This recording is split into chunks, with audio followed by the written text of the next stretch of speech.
I've been thinking a lot, man, about the state of the world, and I think we've all kind of been thinking about the state of the world because the state of the world seems to be pretty insane right now. And I get worried like everybody else, and I lose faith in humanity like everybody else. And yesterday, I went outside my house, and there's a kid a couple houses away, man, just trying his best to play Iron Man. And it was sloppy, and he's playing the guitar, and it's cranked, and it literally brought me back to 8th grade, and I remember doing the same thing in a garage down on the south side of town here. There was a drummer that I knew who knew about 3 drum beats, and we would just sit in his garage and we would just jam riffs. I didn't know songs, man.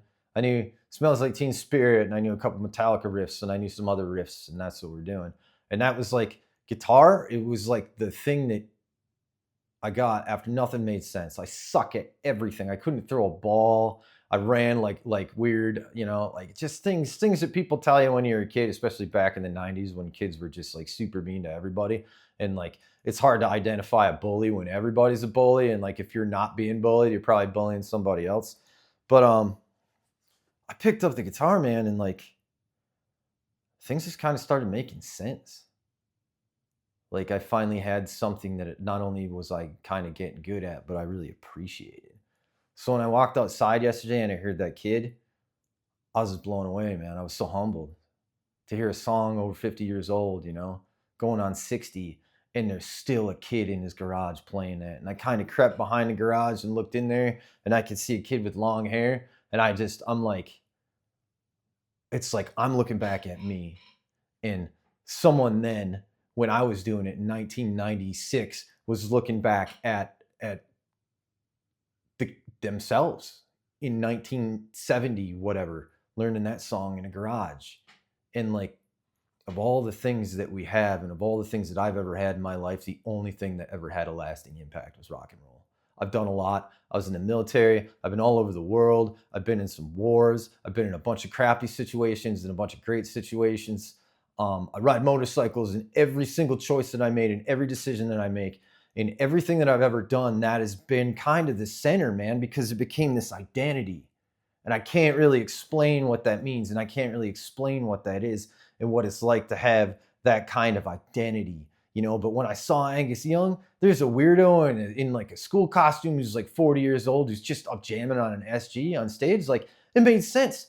That doesn't make any sense. There's no sense to be made of a grown man dressed like a schoolboy running around stage like a lunatic. But if that's your identity, it makes complete sense. It made complete sense to me. I don't know why I feel like saying this, but it gave me some hope, man, hearing that kid in the world. It's like when you're doing that, it's almost like a prayer. If you see me playing, my eyes are closed, I'm praying, man. I'm humble and I'm thanking God. I don't have any ego about this stuff, man. It's my life. It's everything that I love compiled into one thing, man.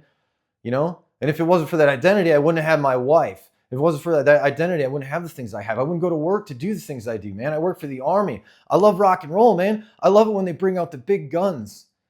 I love being on the ranges. I love doing that stuff. And the reason I love doing it is because the intro to It's a Long Way to the Top, when it's the rawest thing ever and there's no editing, and that cranked Marshall comes in with an SG, and you're just like, oh, and I've heard that song over 1,000 times. I guarantee it. And every single time I hear it, it still kicks me right in the balls, man. And that kid playing Iron Man in his garage yesterday was the kick in the balls that I need to get through the day sometimes. And it's those little things from God where he puts you in the right place at the right time to hear the right thing to remind you who you are and what you're doing here. That's it. Have a good day.